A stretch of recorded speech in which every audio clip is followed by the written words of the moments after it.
અંબાજી પદયાત્રીઓની સલામતી જોખમમાં વિસનગરમાં અંડરબ્રિજમાં ગંદા પાણીને કારણે રેલવે ટ્રેક પર ચાલવા મજબૂર। વિસનગર શહેરમાં ભાદરવી પૂનમના મેળા દરમિયાન અંબાજી જતા પદયાત્રીઓની સલામતી જોખમમાં મુકાઈ છે। પટણી દરવાજાથી માટેલ હોટેલ સુધીના માર્ગ પર આવેલા રેલવે અંડરબ્રિજમાં ગટરનું પાણી ભરાયેલું છે।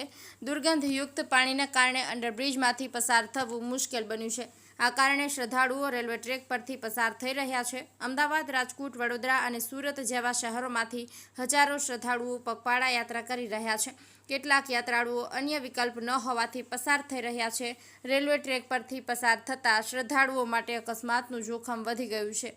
જાવેદ મંસૂરી સાથે કેમેરામેન અલ્તાફ નાગોરી, વિસનગર।